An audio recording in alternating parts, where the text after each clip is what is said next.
નમસ્તે વિદ્યાર્થી મિત્રો, 12th ફિઝિક્સ ચેપ્ટર 2 સ્થિત વિદ્યુત સ્થિતિમાન અને કેપેસિટન્સ. આની અંદર છે આપણે ગઈકાલના જે ટોપિક છે ગઈકાલના ટોપિકની અંદર what is the capacitor and capacitance અને છે સમાંતર પ્લેટ કેપેસિટરના કેપેસિટન્સનું ઇક્વેશન મેળવેલું છે. તો ત્યાંથી આપણે આગળ વધીએ.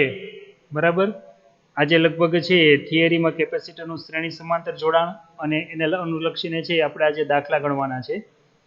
તો ગઈકાલે આપણે છે સમજ્યા કે વિદ્યુત ભારનો જે સંગ્રહ કરે આ રચનાને કેપેસિટર કહેવાય અને કેટલો સંગ્રહ કરી શકે એની જે કેપેસિટી છે, એની જે ક્ષમતા છે એને છે એનું કેપેસિટન્સ તરીકે ઓળખવામાં આવે છે. આપણે એના સૂત્ર મેળવ્યા C=Q/V. બરાબર, એનો એકમ છે વોલ્ટ પ્રતિ મીટર કહેવામાં આવે છે. અને છે જો ગોળા પરનો વિદ્યુતભાર અમુક મૂલ્ય કરતાં વધી જાય તો આજુબાજુ હવાનું આયનીકરણ કરી નાખે છે, જેને ડાઈ ઇલેક્ટ્રિક બ્રેકડાઉન અથવા કોરોના ડિસ્ચાર્જ તરીકે ઓળખવામાં આવે છે. હવે જો આગળ વધીએ તો અહીંયા છે કેપેસિટર એટલે શું, તો કે એકબીજાથી અમુક અંતરે રહેલા યાદચ્છિક આકારના અને યાદચ્છિક પરિમાણ ધરાવતા સુવાહકોથી બનતી રચનાને આપણે કેપેસિટર તરીકે ઓળખીએ છીએ. તેનું મૂલ્ય પરિમાણ, ગોઠવણી અને વચ્ચેના માધ્યમ ઉપર આધાર રાખે છે, જેનો એકમ લીધો અને પારિમાણિક સૂત્ર લીધું આપણે 12 - 42 એવું કંઈક મળ્યું છે, સંજ્ઞા લીધી. કઈ કઈ બાબત ઉપર આધાર રાખે છે એની ડીપમાં ચર્ચા કરી. સમાંતર પ્લેટ કેપેસિટરનું આપણે કેપેસિટન્સનું સૂત્ર લીધું ε0A/d. યાદ રાખીએ, એ છે પ્લેટનું ક્ષેત્રફળ છે, d છે બે પ્લેટ વચ્ચેનું અંતર છે અને ε0 છે વચ્ચેનું માધ્યમ બતાવે છે. આ ત્રણ બાબત ઉપર આધાર રાખે છે. તેના ઉપરથી અહીંયા તમને છે અમુક દાખલા પણ કરાવ્યા. બરાબર, હવે ત્યાર પછી આપણે છે આગળ વધીએ છીએ. હવે અહીંયા આપણને એમ કીધું છે કે સમાંતર પ્લેટ કેપેસિટરના કેપેસિટન્સ પર ડાઇલેક્ટ્રિકની અસર સમજાવો. એનો અર્થ એવો થયો કે આપણે અહીંયા છે સમાંતર પ્લેટ કેપેસિટર તો લેશું, બરાબર, પણ એમાં છે વચ્ચે કોઈ એક અવાહક પદાર્થ ભરવાનો રહેશે. ત્યારે શું થાય એની વર્તુળક વિશે છે આપણે અભ્યાસ કરવાનો છે. તો વિદ્યાર્થી મિત્રો, આપણે શરૂઆત અહીંથી કરીએ.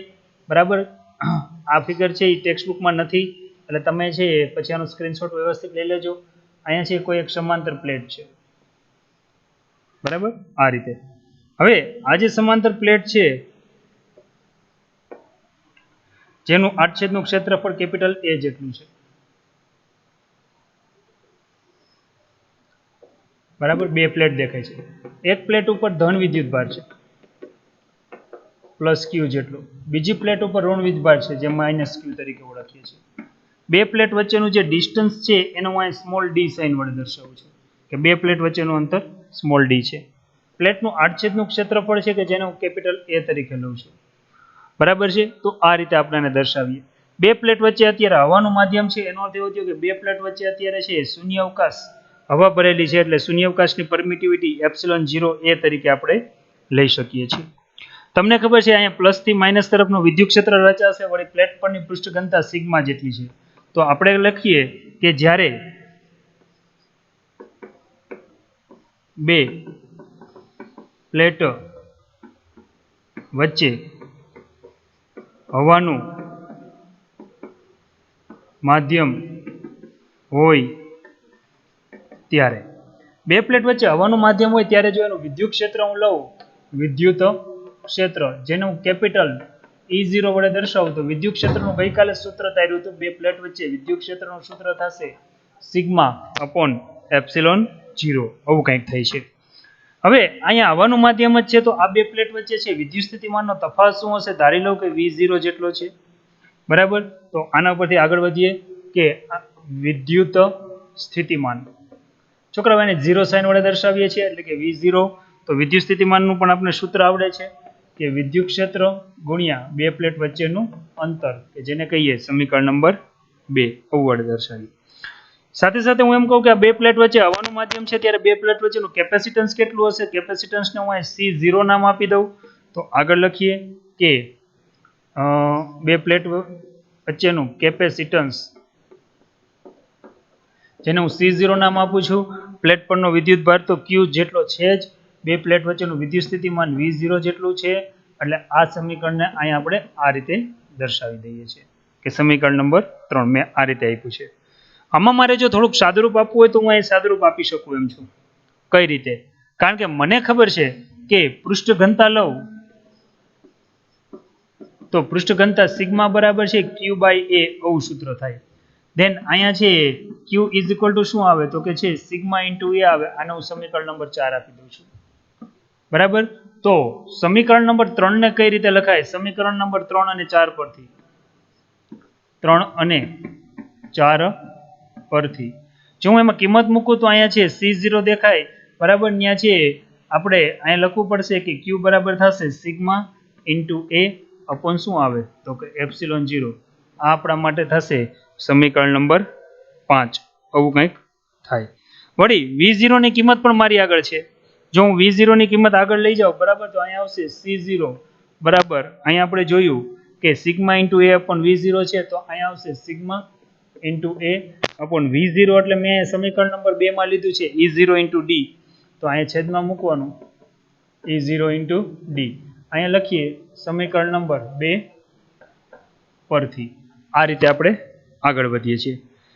હવે આમાં હજી કઈ સાદુરૂપ થઈ શકે એમ છે તો કે હા થઈ શકે છે. કઈ રીતે સાદુરૂપ થઈ શકે? હજી મારે કઈ કિંમત મૂકવી છે. કઈ કિંમત મૂકવા અહીંયા? બરાબર. તો કે E0 ની કિંમત પણ મારી આગળ છે. જો સિગ્મા અપોન એપ્સિલોન 0. તો અહીંયા છે હું C0 બરાબર છે સિગ્મા ઇન્ટુ એ. E0 ની કિંમત છે sigma upon epsilon 0 into D. આ ક્યાંથી આવ્યું તો કે સમીકરણ નંબર 1 પરથી આવ્યું. તમે જોઈ શકો છો સિગ્મા સિગ્મા કેન્સલ થઈ જાય છે, છેદનો છેદ અંશમાં જઈ જાય છે. એનો અર્થ એવો થયો કે બે પ્લેટ વચ્ચે હવાનું માધ્યમ હોય ત્યારે એમની વચ્ચેના કેપેસિટન્સનું સૂત્ર એપ્સિલોન 0 a બાય ડી જેટલું થાય છે, જે ગઈકાલે આપણે મેળવેલું હતું. એટલે આપણા માટે થઈ ગયું આ સમીકરણ નંબર 6. ટૂંકમાં ગઈકાલે આ મેળવેલું જ હતું. આ તો આપણે ચોપડીમાં આપ્યું છે એટલે આપણે સાદુરૂપ લેવું પડશે એટલે મેં સાદુરૂપ લીધું છે. હવે એવું કીધું છે કે બે પ્લેટ વચ્ચે કોઈ પદાર્થ ભરી દો. જ્યારે બે પ્લેટ વચ્ચે હું કોઈ ડાઇલેક્ટ્રિક પદાર્થ ભરીશ એટલે શું થશે એની વાત કરીએ. જેવું આપણે છે ડાઇલેક્ટ્રિક પદાર્થ ભરીએ ત્યારે ડાઇલેક્ટ્રિક પદાર્થ વિશે આપણે છે લીધું છે કે બે પ્લેટ વચ્ચે જ્યારે છે ડાઇલેક્ટ્રિક પદાર્થ ભરી દઈએ ત્યારે કેવા પ્રકારની પરિસ્થિતિ છે આપણને અત્યારે જોવા મળશે. બરાબર. એની વાત કરીએ. તમને ખબર છે જો અહીંયા આપણે છે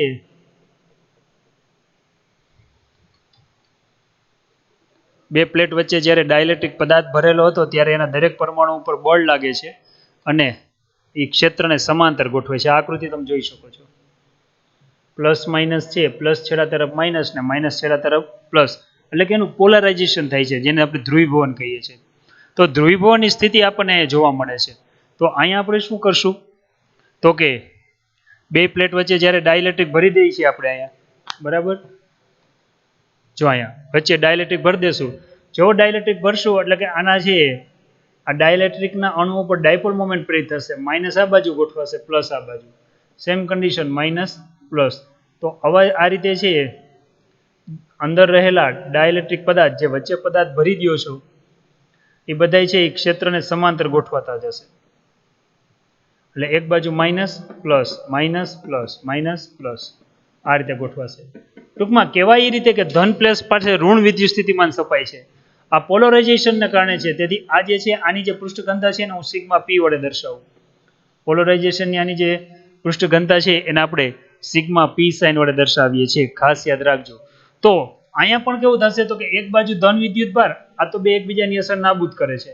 એક બાજુ ઋણ વિદ્યુત ભાર, તો અહીં વિદ્યુત ક્ષેત્ર અંદર કઈ પ્રકારનું હશે તો કે છે પ્લસ થી માઇનસ તરફનું હશે, જેને આપણે ઈ પી સાઇન વડે દર્શાવીએ.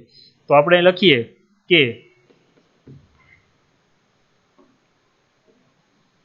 ડાઇલેક્ટ્રિકની હાજરી હોય ત્યારે શું થાય? ડાઈ ઇલેક્ટ્રિકની હાજરીમાં ડાઇલેક્ટ્રિકની હાજરીમાં છે ધન પ્લેટ પાસે ઋણ વીજભાર જમા થાય છે.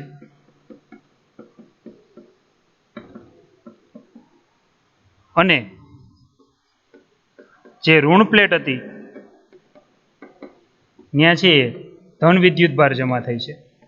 આ વિદ્યુત ભાર છે ધ્રુવીભવનના કારણે થાય છે. તેથી એની છે આપણે એમ કહીએ તો અંદર જે રચાતું વિદ્યુત ક્ષેત્ર કેવું હશે તો અંદર રચાતું ડાઇલેક્ટ્રિકનું વિદ્યુત ક્ષેત્ર ઇલેક્ટ્રિકનું વિદ્યુત ક્ષેત્ર ડાઇલેક્ટ્રિકના વિદ્યુત ક્ષેત્રને આપણે છે એ પી સાઇન વડે દર્શાવીએ તો શું આવશે તો અહીંયા આવશે સિગ્મા પી અપોન એપ્સિલોન 0 ખાસ યાદ રાખીએ અને આ રીતે દર્શાવાય યાદ રાખીએ આની અંદર જે ઉત્પન્ન થતું વિદ્યુત ક્ષેત્ર છે એની દિશા છે બરાબર એ કંઈક આ બાજુ છે જો મેં એરો આપ્યો છે જ્યારે છે પ્લસ થી માઇનસ તરફનું વિદ્યુત ક્ષેત્ર જે આ બાજુ છે બંને પરસ્પર વિરુદ્ધ દિશામાં છે તો જો હું અહીં પરિણામી વિદ્યુત ક્ષેત્ર લઉં અહીં લખું પરિણામી વિદ્યુત ક્ષેત્ર કેપિટલ E બરાબર શું આવશે તો કે E0 માઇનસ EP આવી સંજ્ઞા વડે દર્શાવાશે E0 એટલે શું થાય તો કે સિગ્મા અપોન છે અહીંયા એપ્સિલોન 0 આવશે અહીંયા શું આવશે તો કે અહીંયા આવશે સિગ્મા P અપોન શું આવે એપ્સિલોન 0 આવશે તો અહીંયા છે સિગ્મા માઇનસ સિગ્મા P બરાબર છે લસા લ્યો તો એપ્સિલોન 0 આ આપણને વિદ્યાર્થી મિત્રો મળે છે પરિણામી વિદ્યુત ક્ષેત્ર જેને આપણે નંબર આપી દઈએ સમીકરણ નંબર 7 આવું કંઈક નામ આપી દઈએ આપણે હવે જે પહેલા લીધું હતું પહેલી કન્ડિશન શું હતી તો પહેલા કન્ડિશનની અંદર વિદ્યુત સ્થિતિમાન V0 જેટલું જોવા મળ્યું હતું બે પ્લેટ વચ્ચેનું અંતર તો અચળ જ રહે છે યાદ રાખો કેપેસિટન્સ એ બદલાશે તો હવે અહીંયા શું લખીએ આપણે તો કે જેવું આપણે ડાઇલેક્ટ્રિક દાખલ કરીએ છીએ ત્યારબાદનું ડાઈ ઇલેક્ટ્રિક દાખલ કર્યા બાદ નું વિદ્યુત સ્થિતિમાન લઉં તો હું એને V વડે દર્શાવીશ ત્યારે નહોતું ત્યારે મેં V0 વડે દર્શાવ્યું હતું હવે દાખલ કર્યા બાદનું વિદ્યુત સ્થિતિમાનનું સૂત્ર આવું થશે પરિણામી વિદ્યુત ક્ષેત્ર E × D આવું કંઈક આવશે સમીકરણ 7 માંથી કિંમત મૂકું તો V બરાબર શું આવે sigma minus sigma P upon આવશે એપ્સિલોન 0 ઇન્ટુ શું આવશે D અહીંયા લખીએ સમીકરણ નંબર 7 પરથી 4 માર્કમાં વિદ્યાર્થી મિત્રો આ પ્રશ્ન પૂછાઈ શકે છે બરાબર છે તો આ પ્રશ્ન 4 માર્કમાં પૂછાઈ શકે છે ખાસ યાદ રાખીએ આ જે સમીકરણ છે આ સમીકરણનો હું 8 નંબર આપું છું હવે અહીંયા થોડુંક જે હું તમને જણાવીશ બરાબર એને આપણે છે ડાયરેક્ટ લઈશું થોડુંક શા માટે ડાયરેક્ટ લઈએ છીએ કારણ કે અહીંયા જે હું તમને માહિતી આપવા જઈ રહ્યો છું એ માહિતીની અંદર છે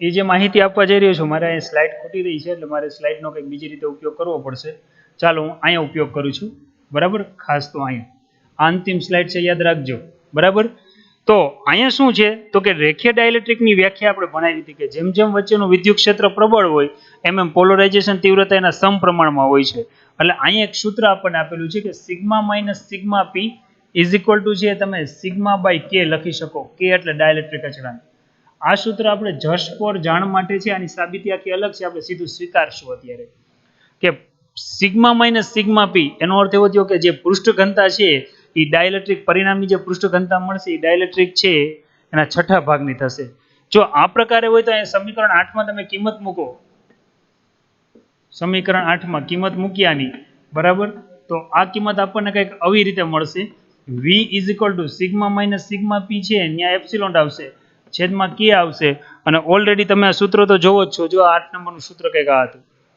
છેદમાં એપ્સિલોન 0 ઇન્ટુ D આ પ્રકારનું કંઈક સૂત્ર છે તો એને તો આપણે લખવાનું જ રહ્યું બરાબર તો અહીંયા લખીએ આગળ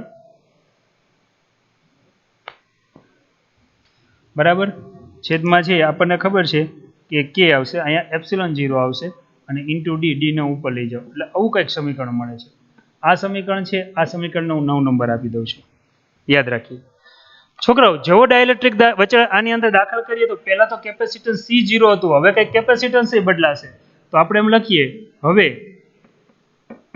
કેપેસિટન્સ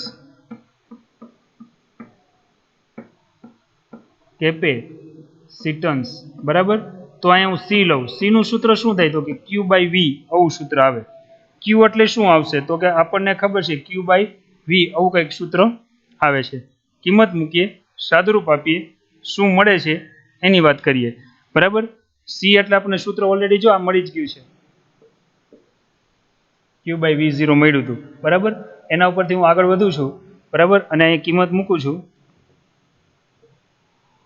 અહીં કિંમત મૂકું તો જ્યાં V દેખાય પહેલા હું એની કિંમત મૂકું એટલે મને થોડોક વધારે આઈડિયા આવે આ Q ના Q રહેશે બરાબર છેદમાં V છે એટલે અહીંયા આવશે સિગ્મા ઇન્ટુ D છેદનો છેદ અંશમાં એપ્સિલોન 0 ઇન્ટુ શું આવે તો કે K આવી કંઈક કિંમત આવશે બરાબર હવે અહીંયા તમે જોઈ શકો છો કે આપણે એક આની પૃષ્ઠ ઘનતાનું સૂત્ર આપણે એવું લીધું છે કયું તો કે સિગ્મા ઇઝ ઇક્વલ ટુ ક્યુ ના છેદમાં એ, ક્યુ ના છેદમાં એ. તો ક્યુ બરાબર શું થાય તો કે સિગ્મા ઇન્ટુ એ આવું સૂત્ર થાય. બરાબર. જો હું આની કિંમત મૂકું તો સી બરાબર અહીંયા આવશે સિગ્મા ઇન્ટુ એ ઇન્ટુ એપ્સિલોન 0 ઇન્ટુ કેપિટલ કે છેદમાં અહીંયા આવશે sigma into D. Sigma sigma cancel. તો અહીંયા છોકરાઓ આવું આપણને મળે છે એપ્સિલોન 0 એ છેદમાં ડી ઇન્ટુ શું આવે છે કે. આપણને ખબર છે એપ્સિલોન 0 એ અપોન ડી તો સી 0 થાય. તો આખી કિંમત આવશે સી બરાબર અહીંયા આવશે સી 0 ઇન્ટુ શું આવશે કે. આવું સૂત્ર મળે છે. આને હું નંબર આપી દઉં સમીકરણ નંબર 10. તો આના ઉપરથી તમે એવું સાબિત કરી શકો કે જ્યારે બે પ્લેટ છે બે પ્લેટ વચ્ચે ડાઇલેક્ટ્રિક અચળાંક નહોતો, જ્યારે હવાનું માધ્યમ હતું ત્યારે એનું કેપેસિટન્સ C0 જેટલું હતું અને C0 ની આપણે કિંમત મૂકીએ એટલે એપ્સિલોન 0 A upon D જેટલી મળતી. પરંતુ જેવું તમે અહીંયા છે ડાઇલેક્ટ્રિક અચળાંક મૂકો છો બરાબર એટલે એનું કેપેસિટન્સ વધી જાય છે. કેટલા ગણું વધી જાય છે? કે ગણું વધી જાય છે. અહીં લખજો સમીકરણ 6 પરથી. 6 પરથી બરાબર. આખે આખું છે આ સ્ક્રીન છે આખી આ રીતે લખાશે. છોકરાઓ હજી આ પ્રશ્ન અધૂરો છે. શરૂઆત ક્યાંથી કરવી તમને કહી દઉં કે પ્રશ્ન એવો છે કે સમાંતર પ્લેટ કેપેસિટરના કેપેસિટન્સ પર ડાઇલેક્ટ્રિકની અસર જણાવો. ડાઇલેક્ટ્રિક એટલે કે અવાહક પદાર્થ. તો પહેલા શું કરવાનું તમારે આકૃતિ દોરવાની સ્ક્રીનશોટ પાડી લો. યાદ રાખો પહેલી સ્લાઇડ ક્યાંથી ચાલુ થઈ તમને આઈડિયા હોવો જોઈએ. અહીંયા જે મેં લખ્યું છે ને આ જે સ્લાઇડ છે ને આ છેલ્લી સ્લાઇડ છે. પહેલી નથી પણ કેવી છે છેલ્લી સ્લાઇડ છે. મારે પરાણે લખવું પડ્યું જગ્યા ન હોવાના કારણે. તો પહેલા તો બે પ્લેટ લઈ લેવાની. તો થોડુંક વર્ણન લખવાનું આકૃતિમાં છે એ જેટલું આડછેદ ક્ષેત્ર પર ધરાવતી બે પ્લેટને એકબીજાથી ડી જેટલા અંતરે મૂકેલ છે. બે પ્લેટ ઉપર છે ક્યુ જેટલો વીજભાર છે બરાબર. પછી વાર્તા કરવાની કે અહીં તેથી તેનું વચ્ચેનું વિદ્યુત ક્ષેત્ર સિગ્મા અપોન એપ્સિલોન 0 જેટલું છે. વિદ્યુત સ્થિતિમાન E0 ઇન્ટુ ડી જેટલું છે. કેપેસિટન્સ ક્યુ બાય V0 જેટલું છે. પૃષ્ઠ ઘનતા સિગ્મા બરાબર ક્યુ બાય એ કિંમત મૂકો તો પરિણામી આપણને છે સમીકરણ 6 મળે છે જેને કહેવાય એપ્સિલોન 0 A બાય ડી. આ વચ્ચે હવા હોય ને ત્યારનું કેપેસિટન્સ છે. હવે જેવું ડાઇલેક્ટ્રિક અચળાંક દાખલ કરશો એટલે તરત જ અંદર છે વિદ્યુતભાર પ્રેરિત થશે બરાબર. ધન પ્લેટ આગળ છે ઋણ સ્થિતિમાન, ઋણ પ્લેટ આગળ ધન સ્થિતિમાન એટલે અંદરની બાજુ જે હવે વિદ્યુત ક્ષેત્ર ઉત્પન્ન થાય એને EP નામ આપો પોલરાઇઝેશન ઉપરથી અને એનું સાદુરૂપ લ્યો પરિણામી. તો પરિણામી વિદ્યુત ક્ષેત્ર સમીકરણ 7 મળે છે. ડાઇલેક્ટ્રિક દાખલ કર્યા બાદ વિદ્યુત સ્થિતિમાનનું સૂત્ર લઈએ તો વિદ્યુત સ્થિતિમાન V બરાબર E ઇન્ટુ ડી થાય. V0 એ જ્યારે ડાઇલેક્ટ્રિક નહોતો ત્યારની વાત હતી. કિંમત મૂકો એટલે સમીકરણ 8 મળે. સમીકરણ 8 માં તમારે થોડુંક સ્વીકારવું પડે છે કે સમીકરણ 8 માં તમારે એ સ્વીકારવું પડશે અહીંયા કે સિગ્મા માઇનસ સિગ્મા પી બરાબર સિગ્મા અપોન કે થાય. આની સાબિતી આપણી ચોપડીમાં નથી આપી, ડાયરેક્ટ સૂત્ર આપ્યું છે એટલે મેં પણ ડાયરેક્ટ લઈ લીધું છે. કિંમત મૂકો એટલે સમીકરણ 9 મળે. પણ હવે જ્યારે તમારે કેપેસિટન્સ લેવું તો કેપેસિટન્સનું સૂત્ર તો C is equal to q by V0 છે. ક્યુ બાય V છે બરાબર. તો V ની કિંમત અહીંયા તમે મૂકો અને વળી પાછું છે તમે સમીકરણ છે ક્યુ બરાબર સિગ્મા ઇન્ટુ એ મૂકો એટલે સમીકરણ 10 મળે છે. સમીકરણ 10 એવું બતાવે છે કે અહીં મળતું કેપેસિટન્સ ડાઇલેક્ટ્રિક દાખલ કર્યા બાદનું કેપેસિટન્સ એ પહેલા કરતા કે ગણું થાય છે. એટલે કેપેસિટર વચ્ચે જ્યારે છે અવાહક પદાર્થ મૂકી દો તેના કેપેસિટન્સમાં વધારો કરી શકાય છે. આના ઉપરથી વિદ્યાર્થી મિત્રો આની 3 ડેફિનેશન આપેલી છે. કઈ કઈ 3 ડેફિનેશન આપેલી છે એની વાત કરીએ. હવે આ સૂત્ર તો આપણે પહેલા પાઠમાં જ આવી ગયું છે. તમને ખબર છે સાપેક્ષ પરમિએબિલિટી આપણે આને કહેતા epsilon r is equal two છે એપ્સિલોન અપોન એપ્સિલોન 0 અથવા તો આને માધ્યમનો ડાઇલેક્ટ્રિક અચળાંક કહે છે. સમીકરણ ચેપ્ટર નંબર 1 મેં તમને જ્યારે છે કુલમનો નિયમ ભણાવ્યો ત્યારે ભણાવ્યું હતું. તો ડાઇલેક્ટ્રિક અચળાંકની વ્યાખ્યા કઈ રીતે બને તો કે માધ્યમની પરમિટિવિટી જો આને એપ્સિલોન વાંચવાનું અને શૂન્ય અવકાશની પરમિટિવિટી એપ્સિલોન 0 ના ગુણોત્તરને કહેવામાં આવે છે માધ્યમનો ડાઇલેક્ટ્રિક અચળાંક કે એકમ રહિત છે. બીજી વ્યાખ્યા કઈ રીતે આવે? હમણાં સૂત્ર સાબિત કર્યું કે કોઈ પણ છે કેપેસિટર હોય કેપેસિટરનું કેપેસિટન્સ C0 જેટલું હોય અને એમાં જો કે ડાઇલેક્ટ્રિક અચળાંક ધરાવતું મીડિયમ મૂકી દો તો એનું કેપેસિટન્સ છે એ કે ગણું થઈ જાય છે બરાબર. આ વસ્તુ આપણે હમણાં જ સાબિત કરી. મૂકવાની કિંમત બરાબર તો અહીંયા આવશે C0 તો કે ગણું થઈ જાય છે બરાબર. તો આના ઉપરથી છે આની વ્યાખ્યા કેવી બનશે? શૂન્ય અવકાશમાં વિદ્યુત ક્ષેત્રની તીવ્રતા અને ડાઇલેક્ટ્રિક માધ્યમમાં વિદ્યુત ક્ષેત્રની તીવ્રતાના ગુણોત્તરને ડાઇલેક્ટ્રિક અચળાંક કહે છે. છોકરાઓ આમાં છે ને થોડું કંઈક ફેરફાર થઈ ગયો છે. જો આ બે સમીકરણો છે એટલે મારા ખ્યાલથી ભૂલ થઈ છે લાગે, કારણ કે વિદ્યુત ક્ષેત્રની તીવ્રતાને E0 વડે દર્શાવે એટલે અહીંયા છે ને આ સૂત્ર આવશે. અહીંયા ભૂલ છે, ખાસ સુધારજો. બરાબર લખ્યા છે પણ એ ભૂલ ક્યાં છે એ હું તમને કહી દઉં છું. સમીકરણ લખવામાં ભૂલ છે. ઓકે, અહીંયા શું આવે? આવું ન આવે. અહીંયા આવશે સમીકરણ E0 છેદમાં E. આપણને ખબર છે કે જ્યારે શૂન્ય અવકાશ હતો ત્યારે એની વિદ્યુત ક્ષેત્રની તીવ્રતા E0 જેટલી હતી. ડાયલેક્ટ્રિક અચળાંક દાખલ કર્યો ત્યારે એની વિદ્યુત ક્ષેત્રની તીવ્રતાનો ગુણોત્તર કેપિટલ E મળ્યો. આ બેના ગુણોત્તરને પણ છે માધ્યમનું ડાયલેક્ટ્રિક અચળાંક કેપિટલ K કહેવામાં આવે છે. અહીંયા આ ભૂલ છે. અહીંયા શું આવશે? C0/C આવશે. હમણાં જે આપણે સૂત્ર સાબિત કર્યું. તો કે ડાયલેક્ટ્રિક માધ્યમવાળા સમાંતર પ્લેટની કેપેસિટરનું કેપેસિટન્સ C0 અને શૂન્ય અવકાશમાં છે માધ્યમવાળા સમાંતર પ્લેટ કેપેસિટન્સના ગુણોત્તરને કહેવામાં આવે છે ડાયલેક્ટ્રિક અચળાંક. અહીંયા પણ લખવામાં થોડી ભૂલ છે હજી મારી.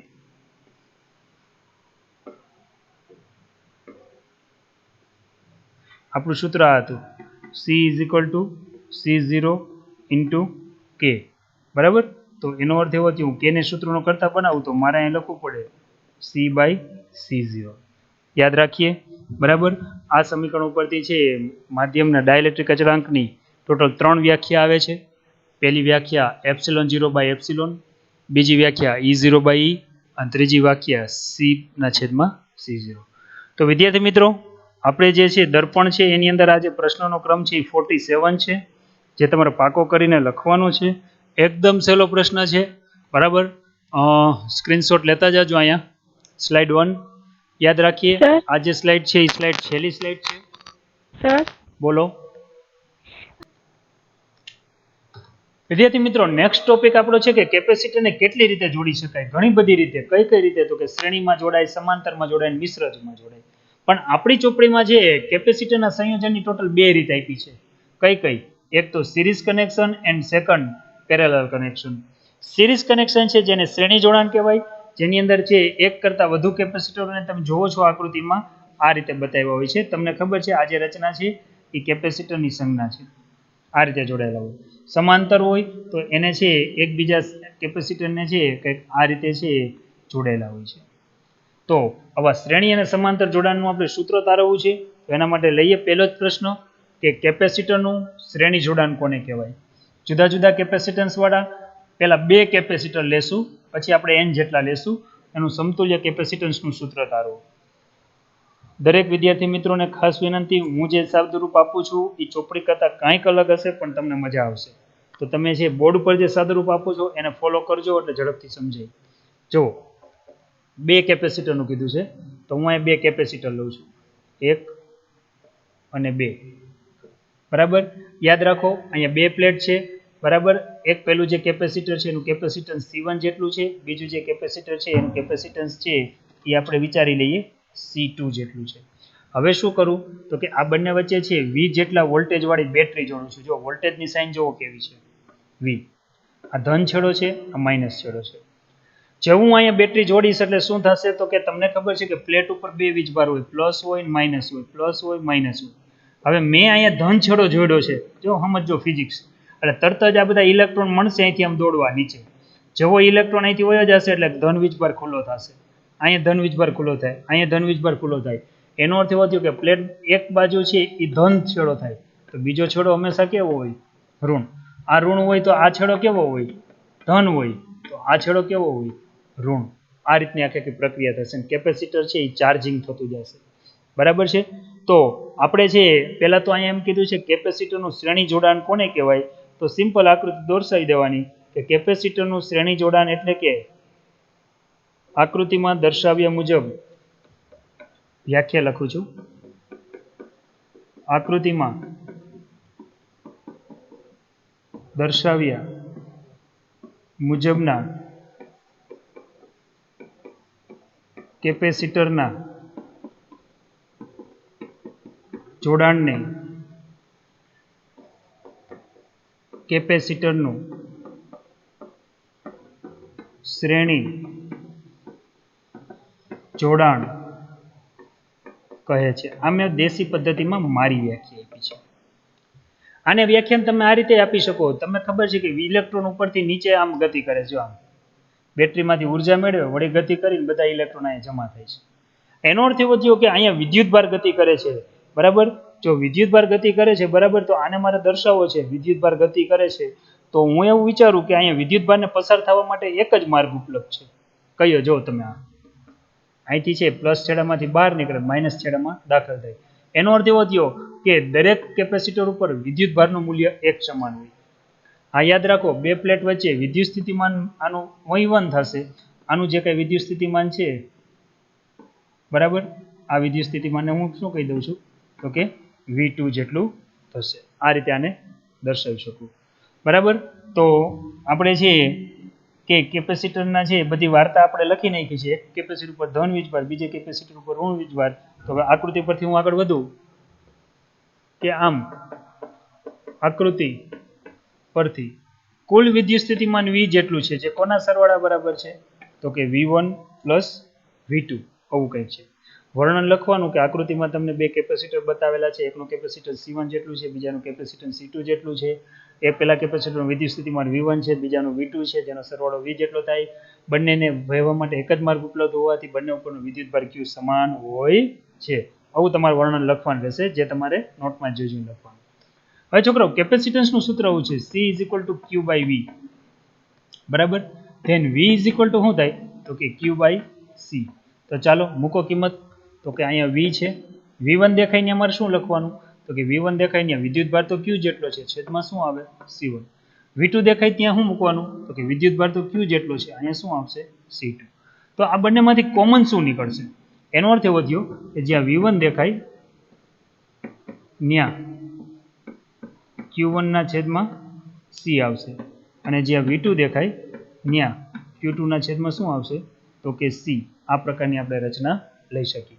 જો હું અહીં Q કોમન કાઢું બરાબર, તો અહીંયા આવશે 1/C1, અહીંયા શું આવે તો કે 1/C2. આવી રીતે આપણે લખી શકીએ છીએ.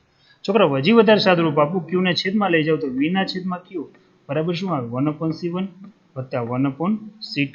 આવું કંઈક લખાય છે. આ જે સમીકરણ મળે છે, આ સમીકરણને નંબર આપી દો, સમીકરણ નંબર 1.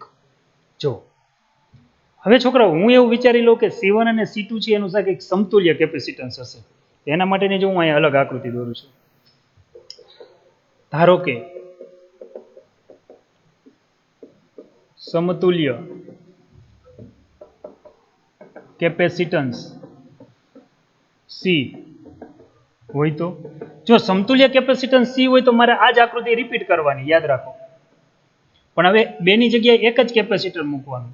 બરાબર, હવે બેનું સમતુલ્ય કેપેસિટન્સ C જેટલું છે, વિદ્યુત સ્થિતિમાન V જેટલું છે, તો તમને ખબર છે કે આ બંને ઉપર જે પહેલા જેટલો હતો ને એટલો જ વિદ્યુતભાર પસાર થાય.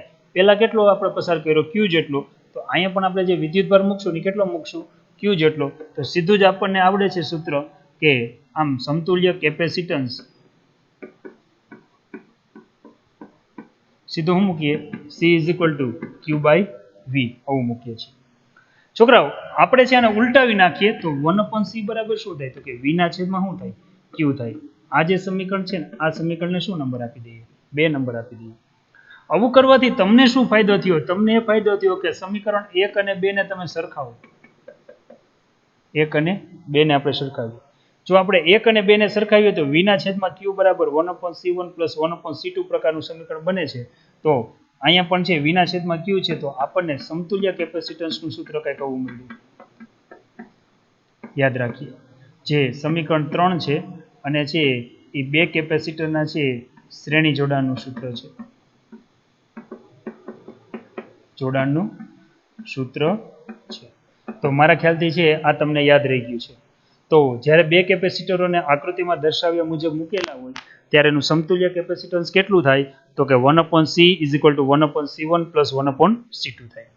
હવે દરેક નોટ બોલપેન પોતાની પાસે રાખે. હું અહીંયા છે તમને એક દાખલો આપું છું નાનો એવો, જે તમારે મને ગણીને દેવાનું છે ઝડપથી. પહેલાનું કેપેસિટન્સ છે 2 માઇક્રોફેરાડે છે, બીજાનું કેપેસિટન્સ 4 માઇક્રોફેરાડે છે. ચાલો મને આ બંનેનું પરિણામી છે કેપેસિટન્સ ગણીને આપો. હું તમને સૂત્ર આપું છું કે 1/C બરાબર શ્રેણીમાં હોય ત્યારે સૂત્ર આ બને 1/C1 + 1/C2. આવું કંઈક મળે છે. કિંમત મૂકવાની રહે 1/2 માઇક્રોફેરાડે 1/4 માઇક્રોફેરાડે. લસા કેટલો લેશો તમે 4. અહીંયા 2 છે તો ઉપર 2 ગુણાશે, એમાં 4 એકુ 4 થશે. સાદુરૂપ શું આવે 3/4. પણ આ તો તમને 1/c મળે છે. તમારે તો શું મેળવવું છે? તો તમારે તો કંઈક મેળવવું છે c, ઉલટાવી નાખો તો 4/3 માઇક્રોફેરાડે પરિણામી કેપેસિટન્સ તમને કંઈક આ રીતે મળે. યાદ રહી ગયું? બરાબર. તો આવા એમસીક્યુ છોકરાઓ પરીક્ષામાં અવારનવાર પૂછાય છે. ક્લિયર બધાને? ઓકે. હવે આના ઉપરથી હું તમને જે કદાચ મલ્ટિપલ આપું તો એનું શું સમીકરણ આવે? દાખલા તરીકે જો કે જુદા જુદા કેપેસિટન્સ વાળા n જેટલા જોડેલા હોય તો આનું સૂત્ર શું થાય? પેટર્ન આ જ રહેશે, કાંઈ આમાં ચેન્જ નથી કરવાનું. હું તમને આ પ્રશ્ન હોમવર્કમાં આપું છું, તમને આકૃતિ ખાલી એક આપી દઉં કે આ પહેલું કેપેસિટર, આ બીજું કેપેસિટર, જોજો ડોટ ડોટ ડોટ, અને આ છેલ્લું કેપેસિટર એટલે nમું કેપેસિટર. આનું કેપેસિટન્સ C1, C2 અને અહીંયા હું લખી નાખું Cn. ચોપડીમાં અહીંયા કે બેટરી નહીં જોડી હોય, તમારે જોડવાની તો જ તમને આવડશે. પરિણામી વિદ્યુત સ્થિતિમાં શું આવશે? V. આનું V1, આનું V2, આ ડોટ ડોટ ડોટ, અહીંયા ડોટ ડોટ ડોટ, અહીંયા શું આવે? Vn. પણ વિદ્યુત ભાર તો હંમેશા બધામાં કેવો રહે? સરખો જ. બરાબર. હવે તમારે શું કરવાનું છે? તમને ખબર છે એક બાજુ ધન ઋણ પ્લેટ પ્લસ ઋણ plate plus minus plate. Clear? આ રીતનું છે. તો વિચારો હવે મેં અહીં શું કર્યું હતું એ તમે જો. V = V1 + V2, તો તમારે અહીં શું કરવાનું રહ્યું? n જેટલા છે તો V = V1 + V2 + up to dot શું આવશે? Vn. આપણને ખબર છે કે C = Q/V થાય, તો V શું થાય? Q/C. મૂકો કિંમત તો અહીંયા શું આવશે? Q/C1 Q/C2 dot dot dot, sorry Qn છેદમાં શું આવશે? Cn આવશે ને? Qn નહીં મૂકવાનું, પરંતુ છે Q/Cn. Q કોમન કાઢો છો 1/ શું આવે? C1 1/C2 dot dot dot 1/ શું આવે? Cn. આવી કિંમત આવે. આગળ વધવું તો અહીંયા છે V ના છેદમાં શું આવે? Q 1/C1 + 1/C2 dot dot dot 1/ શું આવે? Cn આવશે. આ જે સમીકરણ છે આ સમીકરણને શું નંબર આપી દઈએ? 1. છોકરાઓ ધારી લ્યો કે આ બધાનું સમતુલ્ય કેપેસિટન્સ C હોય તો લખવાનું, ધારો કે સમતુલ્ય કેપેસિટન્સ C હોય તો, સમતુલ્ય કેપેસિટન્સ C હોય તો વળી પાછી એ જ આકૃતિ. બરાબર. અહીંયા V આવશે, અહીંયા શું લખશું આપણે? C પ્લસ માઇનસ કેટલો ચાર્જ? Q. બરાબર. શું લખશું બોલો? તો કે C = Q/V લખીએ. આપણે તો V ના છેદમાં Q લેવું છે. બરાબર. તો એનો અર્થ એવો થયો V ના છેદમાં Q બરાબર શું થાય? તો કે 1/C થાય. આ થશે સમીકરણ નંબર 2. ચાલો બેને સરખાવી દો. 1 અને 2 ને સરખાવો છો તો 1/C બરાબર થાય 1/C1 + 1/C2 dot dot dot 1/ શું થાય? Cn. આવું સૂત્ર થાય છે, જેને સમતુલ્ય કેપેસિટન્સનું સૂત્ર કહે છે. છોકરાઓ આ રીતે જ યાદ રાખજો, એકદમ સહેલી છે. બરાબર. વચ્ચે વચ્ચે વર્ણન લખવાનું થશે, એ તમને આવડી જશે. આ લખજો. અહીંયા તમે જુઓ તો અહીંયા મેં ઉદાહરણ લીધું હતું, એકનું 2 માઇક્રોફેરાડે, એકનું 4 માઇક્રોફેરાડે. મને પરિણામી 4/3 એટલે નિયર અબાઉટ 1.33 જેટલું જોવા મળ્યું. એનો અર્થ એવો થયો કે શ્રેણી જોડાણમાં સમતુલ્ય કેપેસિટન્સનું મૂલ્ય હંમેશા છે જે નાનું હોય ને એના કરતાંય નાનું મળે. મીન્સ કે 2 માઇક્રોફેરાડે છે ને એના કરતાંય જુઓ 1.3 સમથિંગ જોવા મળ્યું. તો આ પોઈન્ટ આપણે છે એક ખાસ યાદ રાખશું, જે ભૂલશું નહીં. ત્યાર પછી છે આગળ વધીએ. ઓકે.